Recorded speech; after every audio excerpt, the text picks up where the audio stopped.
I guess we'll wait it before we get really serious. We'll wait another couple of minutes for more people to join. Today we're going to be looking more at our book by Rav Yitzhak Ginsburg, Living in Divine Space.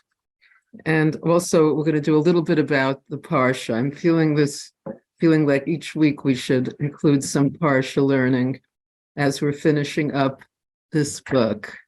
Okay, so I'd like to review what we were doing, the last part of what we did last week, because I'm rereading it. I saw there were a lot of interesting ideas. So for those who have our book, we're on page 112, Sinai Past and Present. This is a book about meditation, Jewish meditation, a lifetime of meditation, how to meditate, what it means, what is the avoda, what is the service of God through meditation.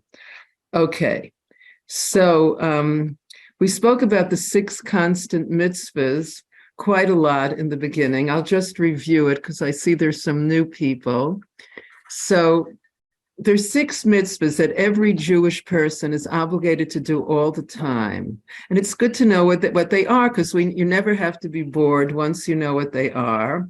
And they form a cube. A cube has 6 sides. And on each side of this cube, we visualize one of these 6 constant mitzvahs so that then we daven from the middle of the cube, from the center of this divine space that we create with these 6 constant mitzvahs. So on top of us is Amunah in Hashem's oneness and in his Hashgacha Pratis. Below us, so that's Anochi, the first of the 10 commandments. Below us is Lo Yelecha, not to have any other gods. In front of us is Hashem's unity. To the right is loving Hashem. To the left is fear of being separate from Hashem, which I found that very helpful from this book. But the fear is fear of being separate from Hashem. We want to be close with Hashem. And behind us is Lo Sasaru, that we shouldn't follow after our minds and hearts to prostitute ourselves after them. As we say in the 3rd paragraph of the Shema every day, taken from Chumash. So those are the 6 constant mitzvahs that we've been learning a lot about. And now we're up to the supplementary essays in the book. Okay, so on page 112, for anyone who has the book, it says Sinai past and present, and 2 pesukim from Devorim are given. And these 2 pesukim in Devorim, they're both in chapter 4. One is the first one, Ata Haresa, is chapter 4 in Devorim, pasuk 35, and Vayadata Hayom is chapter 4, pasuk 39. They're only 4 pesukim away from each other. So let's look at them. So the first one, you were shown to know that Hashem is God. There is no other besides him. Ata harei solidas ki Hashem hu ha'elokim ein od milvado. So this is, this is a famous pasuk here. We say it it's the first pasuk that's said before the dancing on Simchas Torah, before the Torahs are taken out. We say these pesukim, and they're all known as the Ata Haresas. People will come into shul and say, has the Ata Haresas been said yet? So this is a famous pasuk. Now, the second pasuk, it says this verse is followed by its complementary verse. Shall know this day and take to heart that Hashem is God in the heavens above and on the earth below. There is no other. V'yadata hayom v'hashivasa el levavecha ki Hashem hu ha'elokim b'shamayim mima'al v'al ha'aretz mitachas ein od. And this pasuk is, we say this, the Aleinu at the end of the davening is 2 paragraphs, and this is the last line of the first paragraph. And there are many Maimorim in Chassidus by the different Rebbeim on this pasuk. Okay, so we're going to be looking at and this is again is a review from last week, but when going over it, I saw that there were a few points that I hadn't really become one with, and I was so excited about them. I thought it was worthwhile reviewing this. Okay, so the first verse refers to the revelation of the giving of the Torah to Israel at Har Sinai. In other words, when we say Ata Haresa, this is reliving the actual giving of the Torah. Every Jewish soul was there. The second complementary verse, that's the Vayadata Hayom, refers to the service of meditation, the ongoing mitzvah to relive and re-experience the revelation of Sinai, to know this day and to take to heart, which means to meditate in the mind and heart, that Hashem is God in the heavens above and on the earth below. Ein od, there is no other. So this itself is saying the ongoing mitzvah to relive and re-experience the revelation of Sinai. So this is our meditation, to relive and re-experience V'yadata Hayom. In Kabbalah, the first verse, Ata Haresa, is an experience of the straight or direct light, or Yashar, which is a revelation from above. Hashem appeared to us. The second complementary verse is an experience of returning or reflected light, or a chayzer, the service of the soul below. So this is Hashem sends us the direct light, and we send back the reflected light. We're going to learn more about that. So the top of 113, let us meditate on the two verses in their original Hebrew. So here they are, they're written out for us, the Ata Haresa Ladas and the V'yadata Hayom. Okay, so now we're skipping down. We're going to skip some of the gematrias here. We're going down to the bottom paragraph on 113. Divine revelation from above. That's the Sinai that happened all those years ago. Reflect the Yud of Havaya, which corresponds to the sphere of Chachma and the sense of sight. Ata Haresa, you were shown. It has that root, that resh, aleph, hidden hay. It's seeing. It's based on seeing. We saw it there. Okay, you were shown. This is especially so with regard to the revelation of the giving of the Torah to Israel, for the Torah issues from Chachma. And this revelation is expressed in the 10 Commandments, the numerical value of Yud. So Yud is 10, there's 10 commandments, that's Yud. You shall, that's the Ata Haresa. So you shall know this day and take to heart. The Yadata refers explicitly to the divine service of meditation, his bonus. So I get, this is really an important idea, because it's saying, the Mittler Rebbe said that there's no learning Chassidus without meditation. It's an avoda, the divine avoda of meditation. It's like one of those things we can't say, well, I'm just not the type. I'm not the type. No, it's a mitzvah that we all are obligated to do. So it's saying it's for his bonus. The word for meditation is the same root as bina, understanding, which is the first hay of Avaya. Chachma is the yud, bina is the hay. The word to take to your heart, bahashivosa, literally reads return to your heart, alluding to returning light, our avoda, and to the divine service of the heart to return to Hashem, tshuva. So hisbonenus meditation can help us in our tshuva, in our returning our heart to Hashem. Indeed, the 5 letters of Hashivosa permute to spell tshuva, return. So to place it in our heart is to help our heart do tshuva, help our heart return to Hashem. Okay, and now we're going to page 115, the second paragraph. In summary, we learn from the comparison of these two complementary verses that ideally, our life service of meditation on the unity and omnipresence of Hashem is the soul's response to the awesome revelation of divinity it once experienced, and whose impression remains with it either in the forefront or the back of its consciousness. Now, that's a very long sentence. I think we have to break it up into bite-sized pieces. First of all, it's speaking about the life service of meditation on the unity and the presence of Hashem. The unity and presence of Hashem. It's a lifetime, because, Hashem's unity has many levels, so we can meditate on Hashem's unity and the presence of Hashem. So anytime we talk about the presence of Hashem, that Hashem is here, omnipresence means he's by all of us all the time. And this meditation is the soul's response to the revelation of divinity that we all received at Mount Torah, at Sinai, and the impression remains, whether it's conscious or unconscious. But somewhere we have this. When the impression remains in the forefront of our consciousness, the service of meditation is easier. Otherwise, it's harder. In either case, with the devoted daily service of divine meditation, every soul is able to find Hashem. And I found in learning this, like even before we daven, even for a moment, just to remember, I'm now in Hashem's presence, which is true all the time. But I found it really makes a difference in my davening. So if we spend 30 seconds, even 20 seconds meditating before we daven, we're starting to do the daily service of divine meditation to remember Hashem's unity and his presence. Just remember Hashem. I found it really made a difference. Think about Hashem's presence before davening. It's highly recommended. Okay, I just want to get a tissue. 1 second.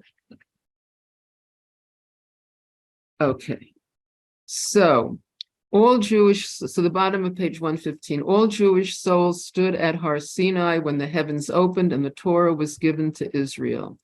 One more thing I want to say about the last paragraph about this daily service of divine meditation being harder or easier. It's also harder as if the person who's less traumatized, so most people have been a bit traumatized. It's very rare to find someone hardly traumatized, but it's much easier to meditate when we're healed from reliving trauma, because if we sit down to meditate, we're going to start reliving trauma. So we have to be able to heal from doing that. Meditation becomes easier upon healing from reliving trauma. Just an advertisement. Okay. So we said all Jewish souls stood at Har Sinai when the heavens opened and the Torah was given to Israel. Now, this is one of the 6 remembrances, right? We're going to get up to how the 6 remembrances. We haven't gotten up to that's why I'm not finished with this book yet. But the 6 remembrances, which are on the page after Aleinu in the Siddur, also, as you would guess, correspond to these 6 constant mitzvahs. They're different, 6 remembrances, 6 constant mitzvahs, but there's a correspondence that we'll get to. So one of the remembrances is when we stood at Har Sinai. My mashpia had suggested about 10 years ago saying this. I hadn't been saying it. So the 6 remembrances, so the first one is Yetzias Mitzrayim, and the second one is remembering our experience at Har Sinai. So this is saying that not only to remember it, but try to re-experience while saying those words, while it's taking whatever number of seconds it says to say the remembrance, it's not just remembering it, the meditation is to re-experience it. We all possess the impression of this experience in our collective unconscious. Some pure souls experience it directly in full consciousness without the need to invest great spiritual effort in in-depth meditation. Most of us, however, need to make this investment whose profit for the soul is infinite. So it's effort. It's effort to meditate. It's not effort, I guess, to let whatever thought arises in the mind of the aspiring Beinoni, that doesn't take any effort, and any thought can arise. The thought management takes effort, and thought management is kind of the prerequisite for meditation. We have to be able to get that thought management down. Okay, to continue, we all possess the impression of this. Okay, so we said some souls find it easier to meditate. This is true. Okay, page 116. The greater our efforts to meditate, to relive the experience of the giving of the Torah to Israel at Har Sinai, the more we manifest in our souls returning or reflected light, or chayzer, as explained above. So our meditation is sending a light back to Hashem. Doesn't that add a little something to our efforts to meditate? Send that light back to Hashem. In Kabbalah and Hasidus, we are taught that reflected light returns to its ultimate source, a source deeper in the essence of Hashem's infinite light than the revealed source of God's straight or direct light, or yashar. So our returning light goes deeper into Hashem's essence. Deeper, we can connect with a deeper part of Hashem's essence through our own meditation. Thus, the profit we gain by investing great spiritual effort in in-depth meditation exceeds the direct revelation that is given to those pure souls to whom the recollection of the giving of the Torah comes naturally.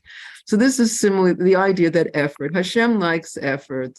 The more effort we put in, the more the reward. So meditation does take effort. It's true, but we can start slowly. And even a nice 10-second meditation that we are in Hashem's presence before davening is a good start. Okay, so now we're starting the supplementary essay 6 on page 117. And it's a very interesting division of the commandments into 4 categories. The 613 mitzvahs of the Torah can be categorized in various ways. One is positive and negative. So there's 248 positives, aseh mitzvahs, and 365 prohibitive, lo ta'aseh mitzvahs. So that's one category of mitzvahs. There's some positive and some negative. But the next 3 really go together. So the next 3 is to which soul they apply. To everyone or only the kings and the priests. Some mitzvahs only the king does for everybody, and some mitzvahs the Kohen does for everybody, and some mitzvahs apply to every Jew. So that's nephesh, the soul that they apply to. The Hebrew word is nephesh. If you're taking notes in your book, write that word down. It'll be helpful.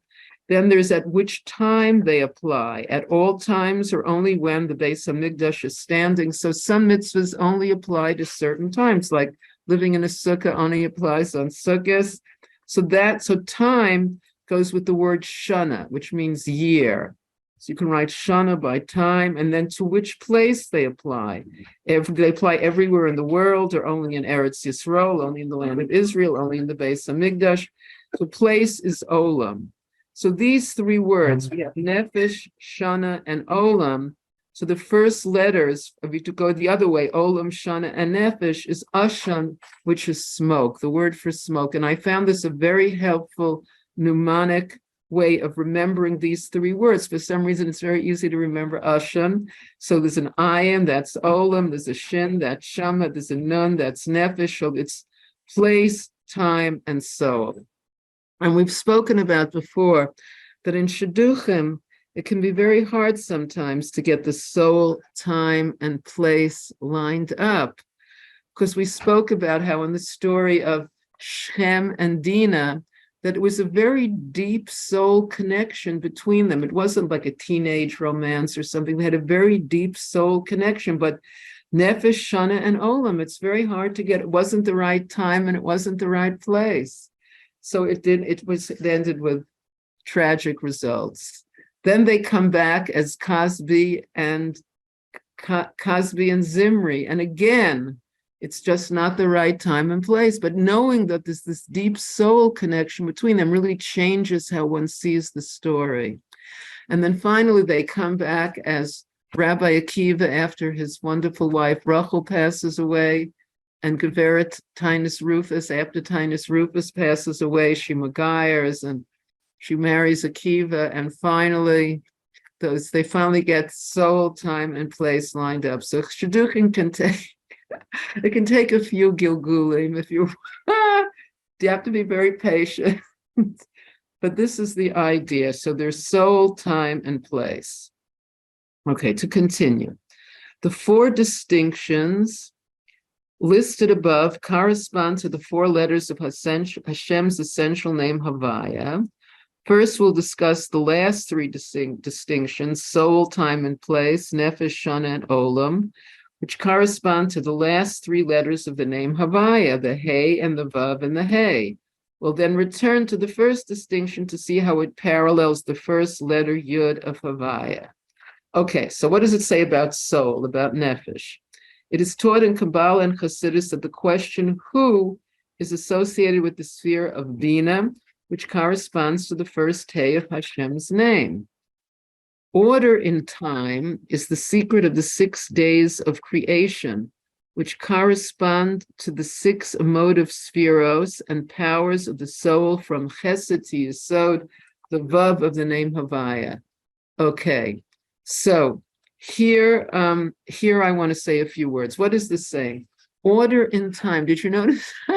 There's order in time. Otherwise, it could be very confusing if there was just a scramble of time. So the order in time comes back to the 6 days of creation, which correspond to the six emotive spheres. In other words, like Chesed is like the first day of creation. Hashem created light, that's very kind, that's Chesed. The second day of creation is this separation of the waters, and that's Gevurah. Gevurah kind of separates things. So, and it continues. So the 6 days corresponds to the 6 spheros, and the 6 spheros are Vav, and that's the Vav of the Shem Havaya. Vav is 6.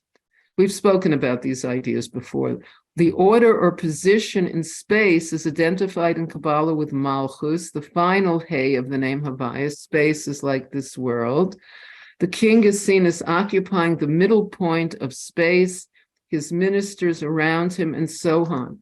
So this is an interesting idea, I think, that the king is in the middle point of space. Space is relative. Like any point could be the middle point. That's why it's kind of, what's revolving around what and what's the middle point, because we could say any point is the central point of rotation. Like my finger is here, I could make this the point of rotation. I could make any point the point of rotation, and any point can be the central point in the universe. So we're saying the middle point of space is the king, so Mashiach will be in the center of the universe. I like that idea, and we'll all be around Mashiach. Okay, so the first most essential distinction with regard to the mitzvahs of the Torah, namely their categorization into positive and prohibitive mitzvahs. So this is talking about the mitzvahs aseh and the mitzvahs lo ta'aseh, and it's speaking about how making and doing is the same word, aseh, ayin, sin, hey, is the root of both. So in English, we have 2 words, making and doing. And when I saw this, it reminded me of the Rebbe's take on, so that they say that the kosher wife does her husband's will, aseh, and the Rebbe translate the kosher wife makes her husband's will. So making his will takes a lot more psychology. We have to use a lot more psychology and effort to make his will, but this is what a good wife does, to make her husband's will the right will. It's a lifetime approach. Okay, the middle point of space. Okay, so then the bottom paragraph on page 118. The sages teach us that in reality, even the prohibitive mitzvahs of the Torah are also positive mitzvahs. In the words of the Talmud, he who sits and refrains from a forbidden act receives reward as though he performed a positive mitzvah. This is from Gemara Kedushim 39b. So he who doesn't sin gets a reward as though he did a positive mitzvah. And this is actually what the Alter Rebbe says in chapter 27 of Tanya, when he's speaking about, let's say some horrible thought arises in my mind and I'm shocked. And the Alter Rebbe says, don't be shocked. I mean, but it's been 48 years I've been working on myself. How can I not be shocked? This horrible thought arose in my mind. The Alter Rebbe says, don't be shocked. And because alavai to be a beinoni even for a moment, and you can now do one of the 6 constant mitzvahs of the Torah, lo sasaru, that we can push this thought out of our minds. Don't follow after our thoughts to prostitute ourselves after them. That we can do this positive mitzvah, and this positive mitzvah has the reward. Not following the negative thought is as though we performed a positive mitzvah. Thus, you have made includes both that which Hashem has visibly created as well as that which he has not created in external reality. His free choice of what to do and what not to do derive ultimately from the same place and power in his being. So the positive and negative mitzvahs all come from the same deep place in Hashem. And then it's speaking about how so all the mitzvahs are in the 10 commandments. In other words, the 10 commandments encapsulates both the positive and prohibitive mitzvahs. And in the bottom paragraph on 119, thus we see how every mitzvah of the Torah is a mitzvah of Hashem, meaning each brings us close and connects us to Hashem by means of its own special manifestation of each of the four letters of his essential name, Havaya. Okay, so we can do it up or down. Okay, let's read it down this time. So the Yud is positive or prohibitive mitzvahs. They're of their divinity, their origin of the origin of free choice in the soul. The free choice, should we do the mitzvah or not? Hashem wanted us to have free choice. Remember, we spoke about he could have made us lifelike robots. But that's not so interesting to have the lifelike robots say, I love you, I love you. It's like someone with free choice that says it. That's much more meaningful. So this is the origin of free choice, positive or prohibitive mitzvahs. Where they come from in Hashem's essence is the same place where our free choice comes from. It's a very deep thing that we have free choice, and we want to develop it and learn how to use it to the most of our ability when we're choosing, to be aware when we're choosing. Okay, then we have hey, vav, and hey, who, when, and where. Soul, time, and space, which we know is nefesh, shana, and olam, understanding emotions, wisdom, understanding emotions, and kingdom. Okay, so then we're going to skip chapter 7, and that brings us to chapter 8 on page 123. The all-inclusive mitzvahs. Let's see, okay. In a deep sense, the 6 continuous mitzvahs are all-inclusive of all the 613 mitzvahs of the Torah. So these 6 constant mitzvahs that we have this cube around us, which we've been working on now for quite a number of weeks. All the mitzvahs are really included in those. All 613 mitzvahs are included. In Tehillim, it is stated, and this is Tehillim 119, line 86, all of your mitzvahs are faith, which is kol mitzvasecha amuna. Amuna is faith, we know. They all derive from the first, which is also the first of the 10 commandments, the belief in the existence and providence of God. So I think that to me, it's very important that we should keep in mind that it's not just, what is Amunah? It's not just belief in Hashem, it's belief in Hashgacha Pratis. Like that's part of Amunah, that we believe that everything that has occurred in our life and that is occurring it's an unbelievable idea that it's all Hashgacha Pratis, down to the finest details. All the circumstances of our life are Hashgacha Pratis. And sometimes we see it more clearly. Nespa, yes. Okay. So the numerical value of the word for faith, Amunah, is 102. Each of the 6 duties of the heart, the 6 constant mitzvahs of the Torah, is a mitzvah of Amunah, of faith. They all derive from the first, which is also the first of the 10 mitzvahs, the belief in the existence and providence of Hashem. Simple faith in the existence of Hashem is what brings us to contemplate his absolute unity, to love and fear him, to not believe in any other God, and to guard our minds from thoughts that would sever us from our unique faith in him.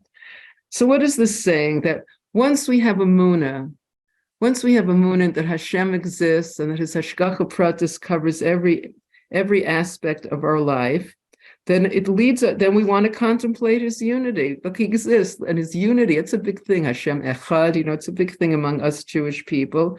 And to love and fear him, we have to first believe in him. Not to believe in any other God also follows. And this lo sasaru, the final mitzvah, we shouldn't prostitute ourselves after our thoughts. Amunah in Hashem really strengthens us, because that's, for many of us, that's the biggest test, because that's thought management, that our mind should be a place that Hashem can dwell. It's really the ultimate avoda, to make a dwelling place for Hashem. L'chaim, l'chaim. Yes. Okay, so now we're skipping a little bit here again, turning the page. The middle paragraph on 124. Living in divine space, that's the name of our book, is thus a meditation on the essence of divine nothing, from which all is created, beginning with the emanation of the 613 mitzvahs of the Torah, the 613 limbs and sinews of the image of Hashem, that Hashem emanated from his infinite light in order to create man in his image. And so each of the 6 mitzvahs of faith encompass Amunah, which he said is 102. So it's all connected with Amunah. They're all connected with the Amunah in Hashem's existence and in Hashgacha Pratis. So the Hashgacha Pratis one is very interesting when you think that Hashem arranged all of these events of our life. Okay, now we're turning the page to the 6 cities of refuge. Again, 6. So as soon as you see the number 6, we know it has to fit in with our 6 constant mitzvahs. Okay, page 126. The Sefer HaChinuch refers allegorically to the 6 constant mitzvahs of the Torah as the 6 cities of refuge, designated to serve as refuge for those guilty of manslaughter. Their purpose was to rectify the faulty state of consciousness responsible for the individual's unintentional act of manslaughter. Okay, let's go over that. Okay, so probably most people here know that there were 6 cities of refuge that were set up, that if someone who murdered unintentionally could flee to that city and be protected from avengers of blood, the avengers of blood of the relatives, of the friends, of the people that had been murdered accidentally, couldn't take their revenge on this unintentional murderer once he was in a city of refuge. So and there were 6 of them, 6 on the side of on our side of the Jordan River, the other 6 on the other side of the Yarden. And we know also that when Mashiach comes, there's going to be 6 in Knini, and Kadmoni, 6 in the rest of the world. So that's one of the proofs that where Mashiach is hinted to in the Torah is these further 3 cities of refuge. Okay, so what is it saying? Cities in refuge in general, what are they for? I thought this was a very interesting sentence. I hadn't seen this before. To rectify the faulty state of consciousness responsible for the individual's unintentional act of manslaughter. So I guess faulty state of consciousness can be responsible for any unintentional transgressions, simple things, turning the light on. Oh, if I'd really been paying attention. So we want to rectify any faulty, of course we want to rectify faulty state of consciousness. That's why we're here. Okay. So similarly, every Jew is instructed to correct his or her state of consciousness, remaining constantly conscious of Hashem's presence by entering the 6 constant mitzvahs of the Torah and always remaining within the spiritual space they create. So this spiritual space of this cube, like this is to remind us of Hashem's presence. So this helps us correct our state of consciousness. To remain conscious of Hashem's presence by entering this cube. So we never have to be bored in life. You have a little, before going to bed tonight, it sounds very relaxing. Let's just put ourselves in the cube. Let's get the 6 sides going and let's be present. Let's be conscious of Hashem's presence. Just saying those words, I feel much better. Okay, there were 3 cities of refuge to the west of the Yarden and 3 to the east. These 2 sets of 3 cities correspond to the 2 poles of divine service expressed in the book of Tehillim as the directives to turn from evil and do good. That's 2 directions. 2 poles, turn from evil and do good. And by the way, there's this song that I heard, like the groups of people like in 48 and 67, they would sing this, like people in Likud, people who loved Eretz Yisrael. You might have heard it, Shtei Gedot Yesh Yarden.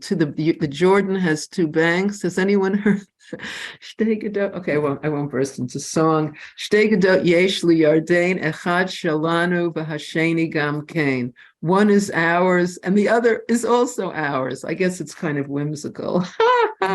Okay, no, I laughed anyway. So, all right.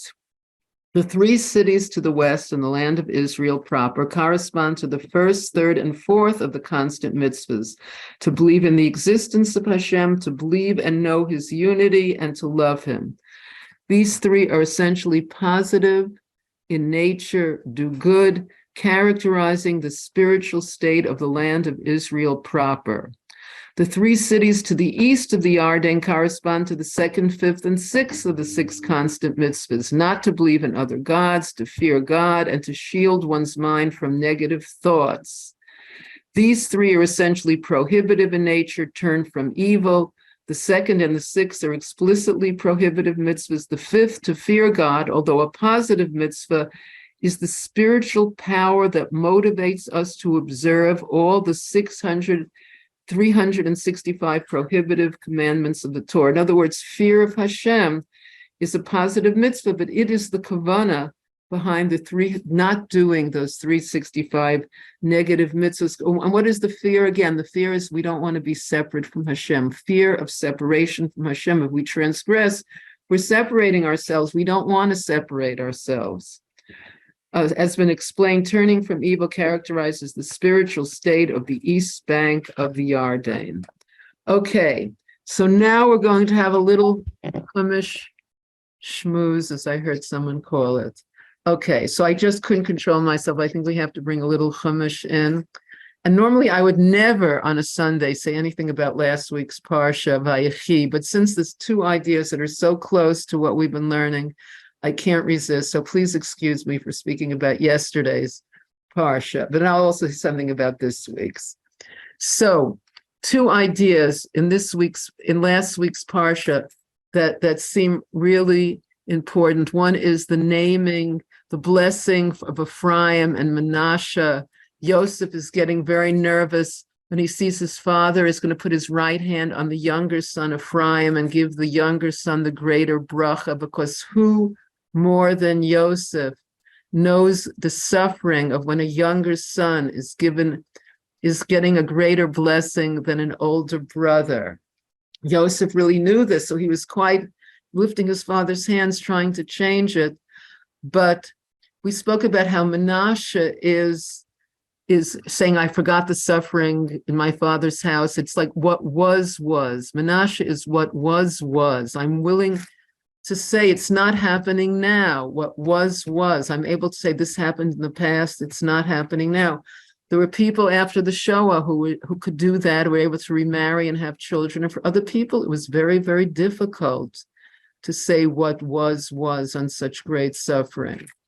And then Ephraim is making me fruitful in this land, which is turning darkness into light. So why couldn't Ephraim just be born first? It would have been so simple. Have the older brother be the one who gets, turning darkness into light, and then the younger brother could be what was. But it doesn't work that way. There always has to be first what was. We can't turn darkness into light without first being able to make that distinction. So I thought that was very relevant because there's a lot of thought management involved, certainly, in saying what was. And then the other thing that's very appealing is the conflict between Yosef and Yehuda. And Yosef is finding oneself in God, and Yehuda is losing oneself in God. He has that Yud Hey Vav Hey in his name, and Yosef is adding. So which is greater? Is it greater to find ourselves in Hashem or lose ourselves in Hashem? So ultimately, it's losing ourselves, but we always have to find ourselves first. In every situation, we have to feel that through leading a Hasidic life, this will help me develop all my potential. It has to be that we feel that, that this is the way to do it, that this is how I'll do so. But ultimately, it's not about me, it's about Hashem. And in presenting Yiddishkeit to people, you can't just say Hashem says to do it. You have to say, sit at the Shabbos table, the family will be together. Maybe you'll save money on therapy, having the whole family sitting together. Who knows? But this idea, presenting Yiddish, if this is how, or marriage, it's like you might, in the beginning, you have to decide that this person, will help me develop all my potential, but eventually it's not about me, it's about the other person. So it's ultimately losing oneself. but finding oneself has to go first. And that's why Yosef had to be the leader before Yehuda, because finding ourselves comes before. For the bittul to be a healthy bittul, we have to find ourselves before we lose ourselves. Okay, now a couple of words about this week's parsha. I just can't resist. Shmos, we're starting a new chumash. So 2 ideas that I find very attractive in this week's parsha. One is our introduction to Moshe. What do we find about? So, okay, so he's a baby, we understand that. So, but when he's first an adult, well, he's 12, and he goes out to see the Jewish people. And this is our first introduction to him after he's grown up, so to speak. And what does he do? Like, he cares. This is the first thing we see about him. He sees an Egyptian basically beating a Jew to death. He stops him. He looks around. He sees that no Gilgulim, this Egypt is not going to give birth to anyone who'll become a ger, a convert. And this Egypt is very evil. First, he raped the man's wife. Now he's murdering the husband. So Moshe kills him and saves the Jew by killing the Egyptian and burying him in the sand. The next day he goes out and sees 2 Jews fighting with each other, and he tries to help, like he cares. And then the next scene, after he has to run away because of that, the next scene at the well in Midian, he sees Yisro's daughters being abused by the shepherds, and he immediately interferes and saves them. So again, what we know about Moshe is that he cares, and this is a wonderful quality in a leader, to be able to care about individual people. So I really like that. And one further idea I'd like to share that I really like from this week's Parsha Shemos is when Batya, the daughter of Paro, the daughter of God, the daughter of Paro, comes down to the river, and Moshe's little basket is too far for her to reach, but she tries to reach it, and the sages say that her arm extended miraculously. So she was able to reach that little baby Moshe and bring him back to shore, bring him back to life. So this thing of sometimes, we're in a situation, maybe we can't save a person, but at least we can extend our arm. We could try to do something. We could try to do some small thing, smile at a person, smiling at a person can save their life, saying hi, whatever it is, to extend a hand, even if we're not able. Who knows what miracles will happen from our extending our hand. All right, so as usual, we want to wish Rav Yitzhak Feivel ben Brina Malka a refuah shalema. He should feel 100% good and go from strength to strength. And let's send him that get well picture. It's always nice to see everybody. Can everyone put on their cameras? Come on, Roseanne and Karen and Ilana and Stuart and yes, and who else do we have? Yisroel and Alyssa. Let's do it. DL, come on, let's get well pictured. Doesn't everyone love it? Look at these great faces. 1, 2, 3. Oops, no, let me try again. 1, 2, 3. Yes, so technical. So thank you all. It's wonderful to see everybody. It's wonderful to be learning this together. I love you all. Looking forward to next week. We're going to do a little bit of our book and some more parsha, and have a great week. Lots of love. Thanks again for coming. Shalom, shalom.